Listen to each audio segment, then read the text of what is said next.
Hi everybody, Jed Ayres here. Welcome to another edition of The Attic. And visiting us today in The Attic is a very special guest, a rising star in the end-user compute space, a blogger, an author, a prolific public speaker, and the product manager for Windows 365. None other than Christiaan Brinkhoff.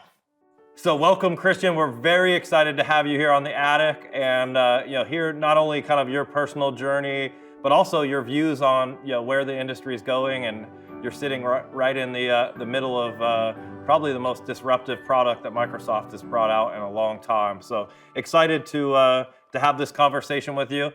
So welcome. Yeah, it's great to be here, Jed. Happy to be invited. You are the youngest guest I think that we've ever had. You're the first one that has no gray hair, the one that's standing up. I think you're the only one that had your lights connected to your phone. So great to have a millennial join us on the Attic. Yeah, thanks, Jed, and always glad to have a chat with you. Normally at physical events and such, but right now the audience can sort of enjoy the fun we normally have while chatting as well. So looking forward to this is The Attic, and we love to kind of dig into people's origin stories and kind of hear how they got into tech. So I think we should start there. So talk to us a little bit about how you got into tech. What was the sort of catalyst? So my IT journey started a little bit from like doing it myself and without a study and things like that. So I was like 11, 12 years old. I received my first computer. It was a Hewlett Packard. It was, I don't know, very popular brand, but it was a very ugly computer, like blue with white. It didn't look very well. So I was like looking at that computer, and I was walking into a computer shop in my home country, and I saw a case that had a transparent side with like neon lights and such. And I was like, oh, I need to have this. This is way nicer than the kind of case I have today. So I ended up buying that case and deassembled my original case to the new one. And I labeled all the cables with colors and names and such. And I think that was sort of the starting point of me involving like IT technology, computers and such. And after that, it got me like stick to all those things related to computers. Tell us a little bit about your parents and your father and mother. So this story really sort of created a way how I personalize my own identity. So I never really shared this story. Sometimes some close friends and people in the community know about this, but when I was like 17, 16, my father receives a disease, and we still don't know exactly what it is, but he got blind over a period of 8 years. And he was very like motivated, just like me. He was a team leader at a newsletter company in Nijmegen in the Netherlands as well. And if you're a team leader and you end up getting almost to zero vision, you sort of have to give up all your control and responsibilities. And that's very hard. It's a transformation you make in, being very confident and self-driven and almost being dependent on anybody or everybody, right? And that was a moment in my life where I got more responsible for the rest of the family too. So I had to take care of almost everything. Like think about doing stuff for the bank or just going out, arranging something for the government for my parents. I had to do that how all. Old were you? And Christiaan? How old were you at this time? 16, 17 when it started. And like when I was like 23, 24, my dad stopped working completely. So he went out of his role and receives like other alternative roles to just continue working. And then he stopped completely with working. But that transformation and thinking at a young age, and always keep going because you're healthy. And if you're healthy, you have a blessing that you're healthy and you can just do what you like. And all that the combination between tech and being healthy and taking care of the family and be all healthy and have all fun, right? That's that's something that always sticks in the back of my head. And that's the reason why I like doing work across the globe, connect with more people, and have that personal relationship with everybody. And I think that's maybe the reason of doing all that community work as well. Well, that's a great story. And so I heard you built websites when you were only 14 years old and you made quite a living doing it.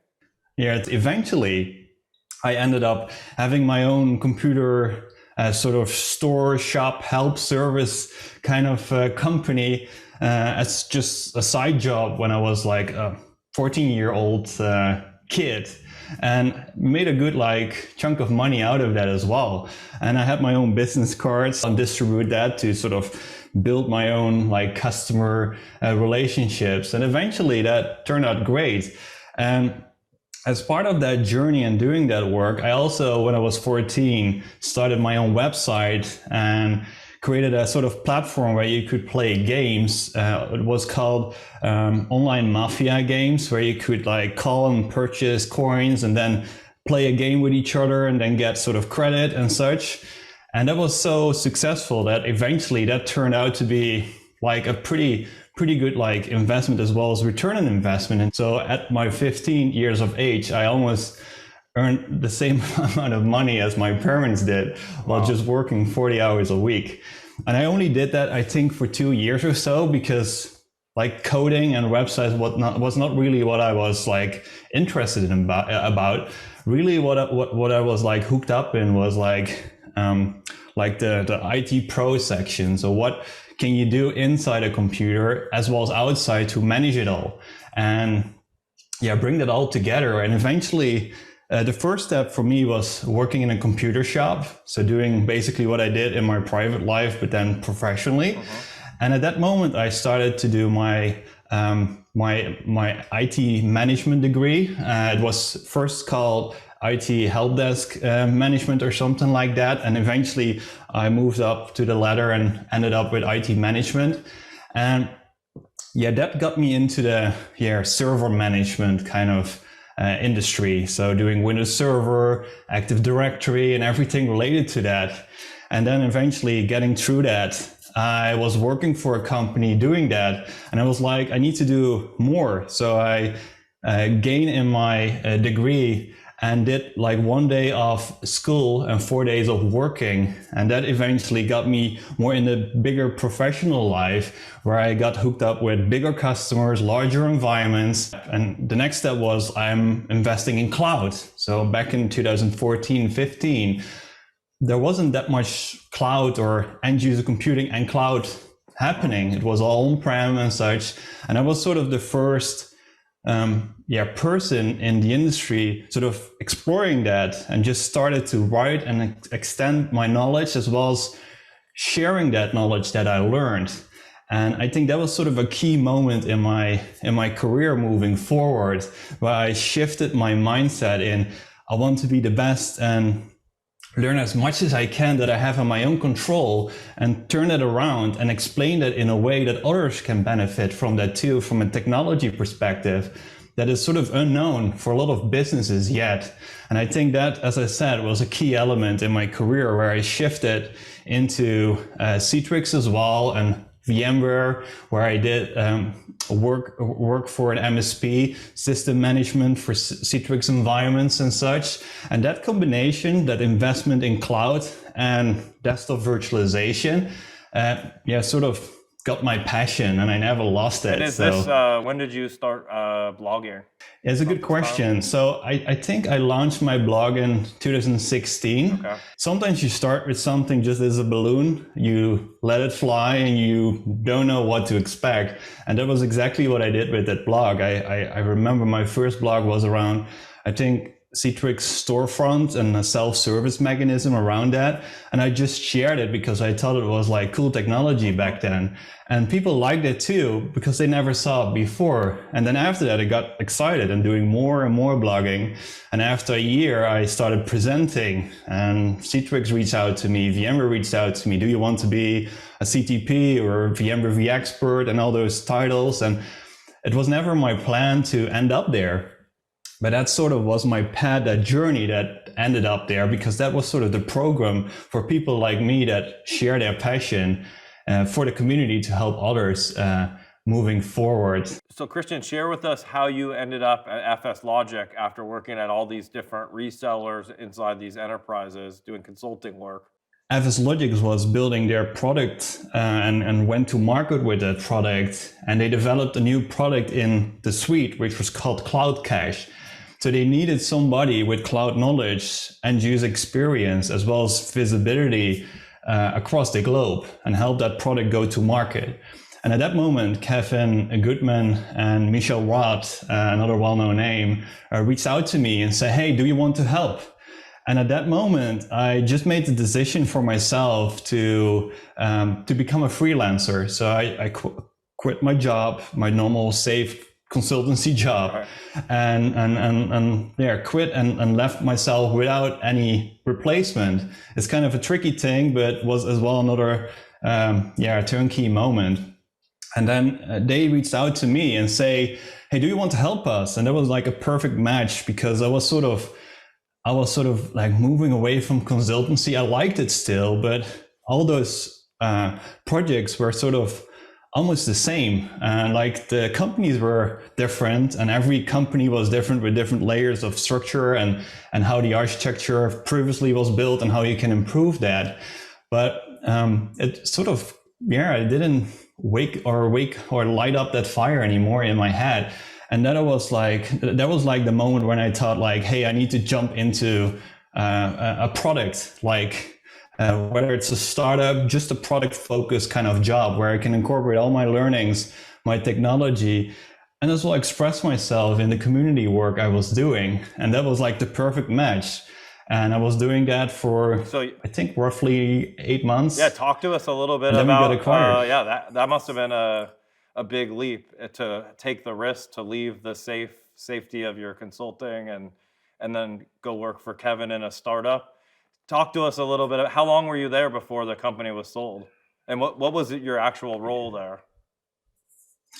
Yeah, so I was hired as technical evangelist and cloud solutions architect. So I was primarily responsible for the EMEA market, but I did as well stuff in the Americas.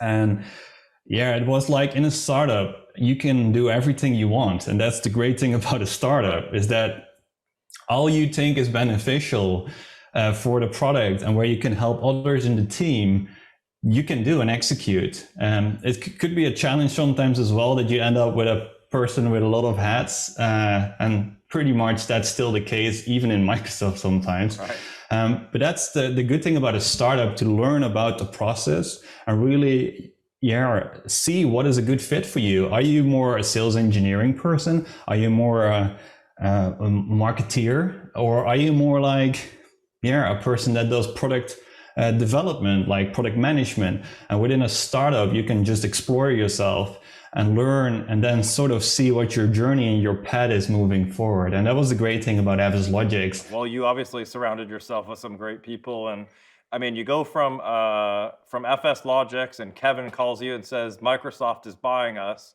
And then you find yourself at Microsoft.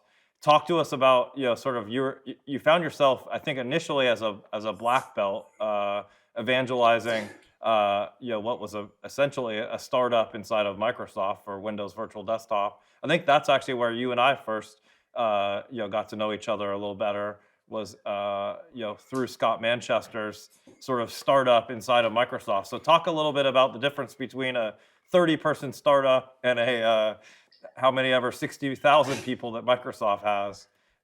What was the major difference there? It's a great question. And I think people from the outside that are not working for Microsoft think that Microsoft is the complete opposite of a startup.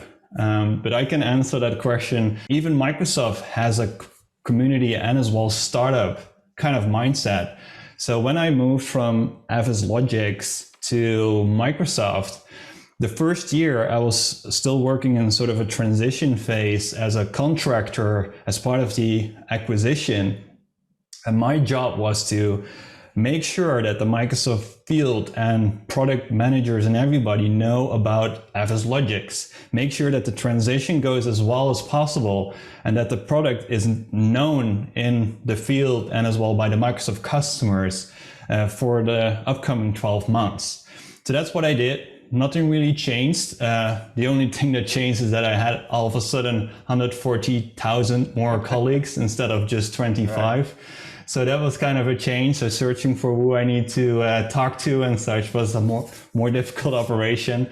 But just the mindset of the team of the Azure Virtual Desktop, previously the Windows Virtual Desktop team led by Scott back then, was working in the same kind of mindset, like working hard, listen to customers, build new features and ship that. And even in a big company like Microsoft, you can still be a smaller team where you as a team create sort of a culture that you like, that is sort of representing the culture that you had from a startup like FSLogix as well. And yeah, that's really the reason why I'm still working as well for Microsoft, because I really like that mindset. So you got to talk a little bit about Scott Manchester, because I've gotten to know him over the last few years, and I got to imagine some of the mindset and the entrepreneurial spirit and some of the empathy for customers and building a team. I mean, he kind of went off twice now in the last few years and went to the barn and built a spaceship inside of Microsoft. So and he's also somebody that has a few patents under his belt. So talk to me a little bit about how he's influenced you and what it's been like to work for a legend like Scott. You will find people, even though they are 20, 30 years older, people where you have a connection with. You see sort of that they are 2 or 20 or 30 years more ahead, but they have the same kind of red wire in the middle that follows the principles of working hard, having fun, as well as have a good work-life balance relationship. And really appreciate as well the work that you do and work hard as well, but make sure that that's always in a good sync. And I think Scott is exactly sort of that. Like when I still remember when I joined Microsoft, Scott was like the lead of the team and I was in the field. So it could sometimes feel as a long distance kind of path to follow to get to know each other. But at some point we really connected at an event. I'm not sure exactly which one. I think it was Microsoft Ignite in 2018. And he presented FSLogix as a partnership solution, while we were knowing that the acquisition was already like closed off, but it wasn't ready to announce yet. And at that moment we got connected, and I personally think, but he never confirmed it to me, is that he sort of followed me along the way as a person. And I think it was IGEL Disrupt in Nashville when I was presenting a keynote there. And he was sitting in the front row as one of the audience. There are only like a couple of participants that are normally sitting front row, right? You know as well that at a like event, people tend not to participate on the front row. So he was sitting there, and that was a presentation. I knew 2 hours before the actual presentation happened that I had to do it. I replaced, I think, Scott for a new session that he already did. So he was analyzing me during the presentation and gave me a compliment after it. And I was saying, I just prepared myself just for an hour. So I'm glad that you say this to me. And I think that was sort of a game-changing moment and how he got to know me in the way how I think about things. Like, just do it, just try it and see what happens. And sort of that connection moved on. Moment for you. I have to say, it almost appears that you became a little bit of the Scott Wingman in terms of evangelizing not only WVD, then AVD, but then Windows 365, right? You become a pretty big mouthpiece for the technology and the vision of this technology. It's got to be a remarkable kind of moment for you to reflect that, hey, you got 17,000 Twitter followers, and I have to believe, before you joined Microsoft, that was probably 3,000 maybe, right? So talk a little bit about, Yeah. I think, certainly that Microsoft has changed your life in many ways, it seems to me, in terms of your visibility out there. Yeah, it definitely does. But I didn't change the way how I was doing things around social media when I joined Microsoft. I still did the same thing. I increased maybe the consistency I had, so I did it more often because I could create a role where there was a good fit between my normal role tasks as well as the community work I was doing.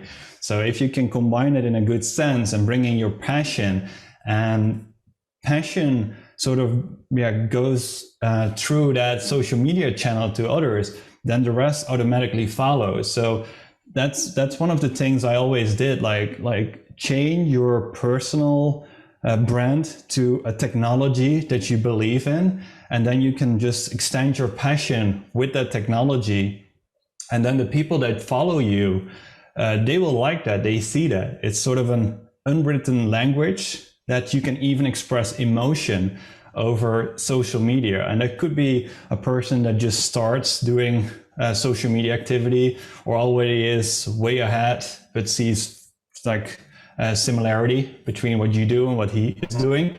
But just as well, IT pros that like what they see because they're in the journey of the digital transformation and want to keep up, because with COVID, transferring knowledge and how you consume knowledge completely changed. It's not like a book anymore only. It's more than that. So what is your favorite social media platform that you use? Yeah, it's a good question. I tend to use LinkedIn and Twitter all together at the same time, but I have a more business relationship with people on the LinkedIn side, where Twitter is more open as well for some personal kind of story sharing and such. So I think I'm active on both platforms in the same way and the same kind of effort. But on the LinkedIn side, I have a closer connection with businesses that potentially are looking for technology that I'm representing as part of Microsoft, where Twitter is more open to almost everything, like friends, community friends, as well as businesses so as a well. little more of your personality coming through in Twitter.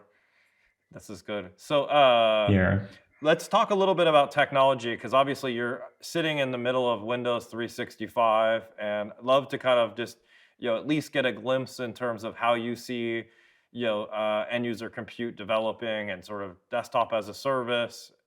I know Windows 365 has had an amazing kind of growth patterns through COVID, but just give us a glimpse into to sort of what you see in this space going forward. It's a great question, and there are customers asking for the same thing, of course. And I always start those conversations with a quote from Satya Nadella, which he did during the keynote of announcing Windows 365 Cloud PC. And he said, with Windows 365, we're creating a new category, the Cloud PC. And just like applications were brought to the cloud with SaaS, with software as a service, we are now bringing the operating system to the cloud with Windows 365. So that sort of phrases the way how you should look at Windows 365. SaaS is easy. You can just purchase it and you get there with just a couple of clicks, and that's it. And the backend services you use for that, it's not necessary, because you pay that subscription fee and that's monthly, and that's it. And that's the same with Windows 365 Cloud PC. The barrier to get to VDI or desktop virtualization over the last 30 years has been pretty enormous. And it's great, because as a consultant, you could do that job, and that was your job to differentiate from others, and that create a living for yourself. But right now we are on a journey to public cloud services, and Windows 365 fills in a gap from Microsoft that Microsoft didn't fill for like the last 30 years. So RDS has been around, but hasn't been really focused on the desktop experience. It always has been more server orientated, where Citrix came with their XenApp solution on top of that and filled in a a gap on top of the native Microsoft technology. And Microsoft currently goes to a transformation where the virtualization experience of Windows becomes very important across every platform you can use. And I always, in terms of that shift to SaaS, I always use sort of the comparison between Exchange on-prem, where you had to spin up a server, an Exchange server, and all those mailbox databases and everything. And all of a sudden, there was Office 365 and Exchange Online.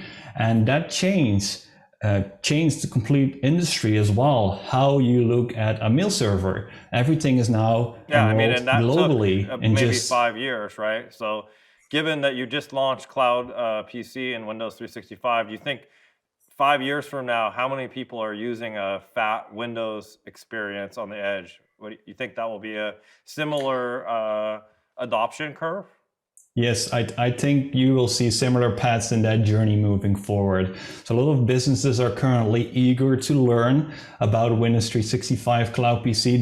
They believe in the vision. They believe in the structure and the easiness and the scalability of the service. We have some customers, some early adopters that spinned up 3,000, 4,000 Cloud PCs just in a day.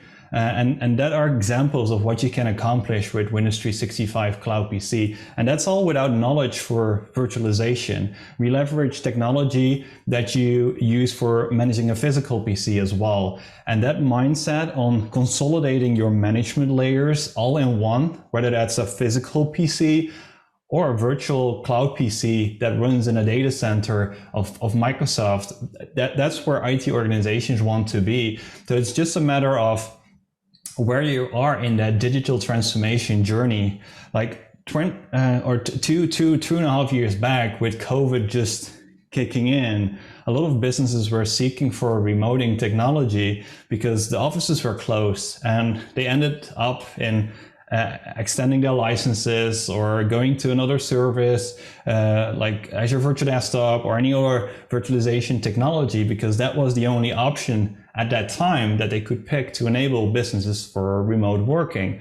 And right now we are more moving into a motion or an endemic, how people will call it too. And you see businesses sort of re-evaluating those decisions and see how they can streamline that process and make it easier while using the same kind of technology for the end user. And with Windows 365, as I said, we streamline the IT admin experience as well as the end user experience. So we make that the two world kind of experience a more streamlined experience, and merge those IT departments that have been living separate worlds over the years all together. Yeah, I think it's a great time to be in this space. Again, right, I've been in it for about 20 years, and it seems like every 5 years we see a lot of wave of innovation. And this one with Microsoft fueling it is, and COVID changing everything. This is definitely an interesting time to be here. I guess, and I look at it, had a lot of conversations with Scott about, cost, complexity, connectivity. These are sort of the three big things that have held VDI back, right? And so, you are, attacking all of these things, right, with Windows 365. Talk to us a little bit about, this is a bit self-serving, right, coming from IGEL, but, I think it's always interesting, given this sort of partnership that we've enjoyed with you. What's your view in terms of, where the world moves and having Linux as a connecting point to this cloud-delivered PC? Yeah, it's a good question. So as I said earlier, bringing Windows to the cloud from any device, anywhere, is the new vision around like how can we deliver Windows, and that means that Windows from Linux, besides Windows, as well as Android, Mac, iOS, becomes sort of a platform where a consistent experience to connect to Windows should be the standard for our customers. And the partnership we have in creating a Linux client to connect to Windows 365 Cloud PC has been a key element in that, of course, too. And we are working closely together how we can improve that and streamline that process as well moving forward, so that simplicity is across like the endpoint as well as to the cloud PC visual for both IT admin as well as the end user. So what I predict is that customers will end up with how they use Outlook today. You can have an iPhone, you can have an Android phone, you can have a Windows laptop, but Outlook works on all those platforms in the same kind of experience while incorporating the platform experience as well. So you will see the application running on that platform while not degrading some of the experiences of the platform on its own, as well as on the application. And that is what you will see in the future. You will see more devices purposely connecting to a cloud PC environment and really are more connected to the internet as well. And the need for having your resources locally becomes less relevant.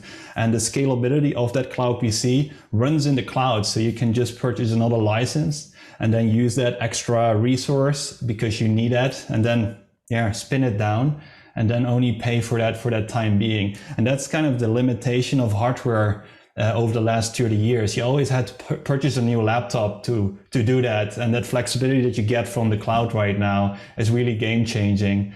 So we are just at the early stage, but this is really going to fly.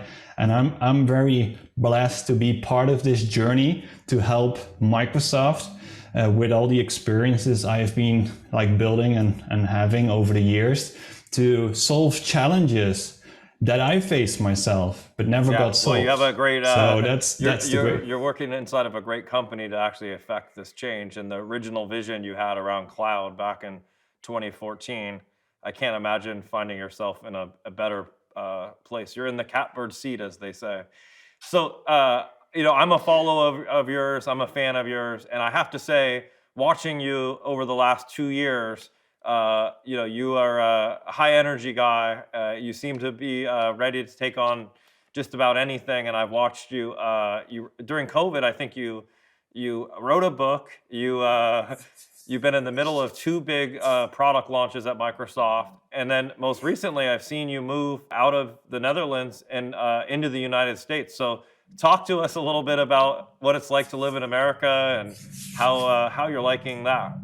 Yeah, the relocation with your family from the Netherlands during COVID to the Seattle area, Redmond area, where you had to fight the battle with the embassy to get a permit to work during COVID, with a president that changed this as well. So that all delayed everything a little bit, but after 9 months working in the product engineering group remotely from the Netherlands with a time zone change of 9 hours, I finally got the relocation approval. And I'm very familiar with that 9-hour time zone difference. I've been doing it for 6 years, so I feel your pain there. It's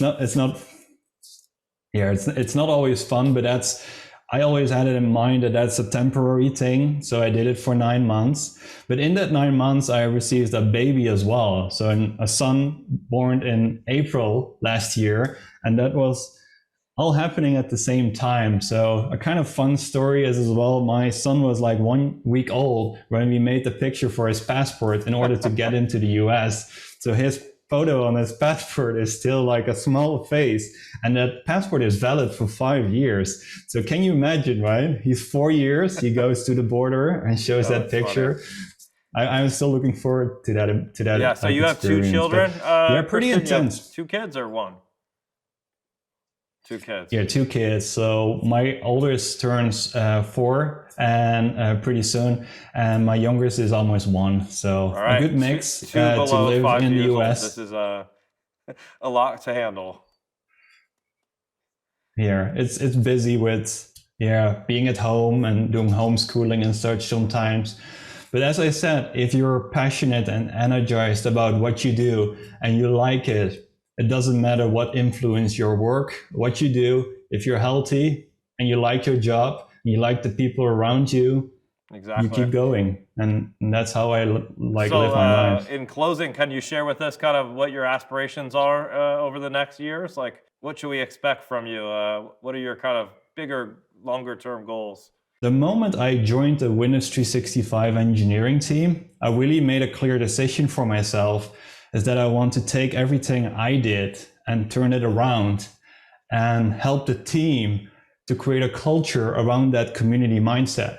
So as part of the team, I'm shipping features. I'm responsible for Windows integration, and Windows 11, all very cool innovation that is happening right now. But on the other side, I'm also responsible for community. So I'm sharing my passion as well as my tips and ideas around how can we help the team to create a mindset around community and have fun in sharing the product you built with others.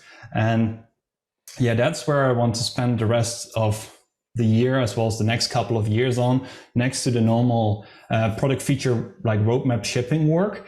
And yeah, we will see how that eventually ends up. Microsoft works in a culture that sharing from a growth mindset, things with others and with yourself, and building on top of that and grow into a position where you become a team or a part of a team where people want to work in. They like to work in a team, what they see and where they have the capabilities to grow and learn from others. And that's really where Windows 365 as a team is currently at. And I think Scott is a main reason why I work in this team, but he shares that same kind of mindset. And that's something I really like. So in the next couple of years, I will still work for Microsoft, but I will probably position myself more in a mentor, so to say, for others to build their muscle in community and product development in a way that it is different from how people did it in the last 2 years. All, I think, are rooting for you, and we'll be watching. Just in closing, maybe you can share some of the ways that people can connect with you. We like to make sure that the network and the community stays strong here. So maybe you can share just quickly, some of your social handles. Yeah, so if you want to look me up and stay connected around anything related to what we just have been discussing, you can go to my Twitter handle at Brinkhoff_C. And on Twitter, you can just look me up on my first and last name, ChristiaanBrinkhoff.com. Great. Well, I just want to say thank you very much. You're a highly energized guy, and we look forward to following you and watching what Microsoft's going to do to really revolutionize and change this end user compute space in the next few years. And we'll be watching for you and just rooting for you. Thank you so much for joining us on the Attic, and look forward to having you back sometime. And I also would say we should have you on the IGEL community, right? There's 8,000 people over there, and given your servant leadership and servant heart, I'm sure Doug Brown would love to have you host a session over there for the IGEL community as well. So maybe we can work that out.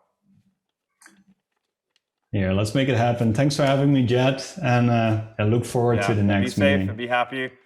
Have fun. Wow, that was amazing. Thank you all for tuning in. We're super excited about our next guest, none other than Tarkan Maner, the legendary Weiss CEO who sold to Dell, as well as the current Chief Commercial Officer at Nutanix. As always, lots of interesting perspectives on tech coming our way on the Attic. Please subscribe to the IGEL YouTube channel. You'll get all the latest alerts about when the next episodes will drop. And until we meet again, this is Jed Ayres of IGEL wishing you a great day, be kind to each other, and we'll see you again here on the Attic.